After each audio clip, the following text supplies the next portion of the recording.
grabbed my arm. "Magic," he said warningly.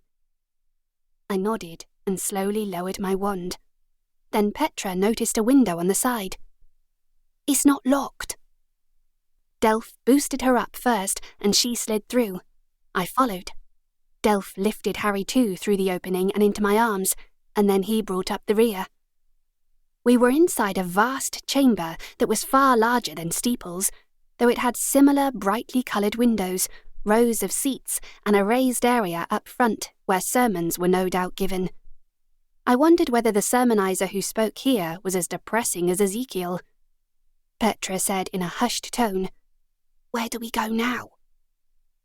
I pointed to a set of stone stairs. "Let's see what's up that way." "Why not down?" said Petra, pointing to another set of stairs that apparently led to a lower floor. "No," I said. "Up is better." She gave me a sceptical look, but I didn't wait for her approval. I walked over to the stairs with Harry too beside me. Delph and Petra hurried after us. That's when we heard the footsteps at the entrance.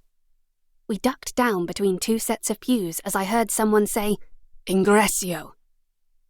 The doors flew open.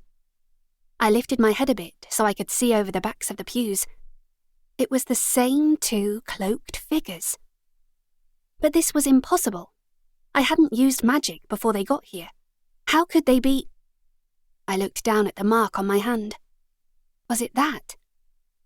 As the footsteps drew closer, I heard one of the males say, "Are you sure?"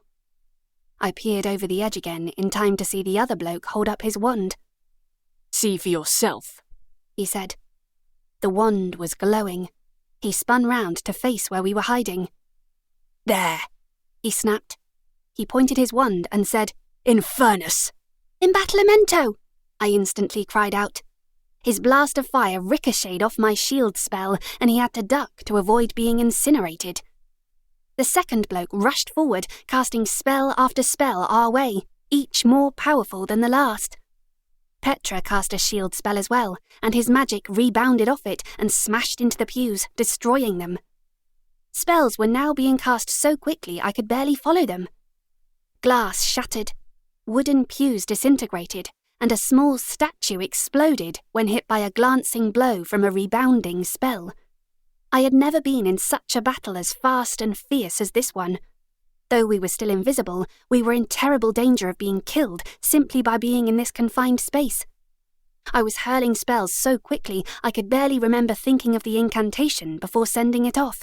When I glanced at Petra, I saw both terror and fury in her eyes.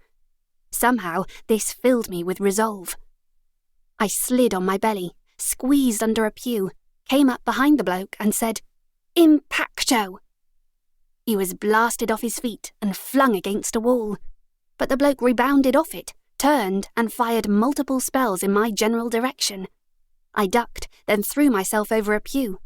I turned in time to see Delph get slammed against another pew. I heard Petra cry out as she was hurled over another pew, crashing on the floor. I whirled round on the same bloke and fired every spell I could think of, but he was deflecting them left and right. My arm was growing weary, and Petra had not recovered enough to help me. When a spell hit so close to my head that it made me dizzy, I ducked under a pew for a moment to catch my breath and clear my senses. When I looked back up, I almost cheered as I saw Delph slam into the male, lift him up, turn him upside down, and pile-drive him into the floor. I had seen Delph use that same move in the duellum back in Wormwood. The bloke went limp. The next instant, a light shot right past my face, hit the wall behind me, and knocked a hole in it. The spell knocked me head over heels and broke the magical tether keeping the others invisible. "Got you!" roared the other bloke who had shot at me as he pointed his wand right at Delph's exposed chest. Before I could regain my feet and aim my wand, a voice called out, "Subservio!" Petra's spell hit the bloke square on. He instantly went rigid, and his wand hand dropped. He simply stood there, looking blankly ahead. We rose on shaky legs and approached him. "Thanks, Pet. You saved me," said Delph weakly. "That was quick thinking, Petra," I said. She let out a long breath.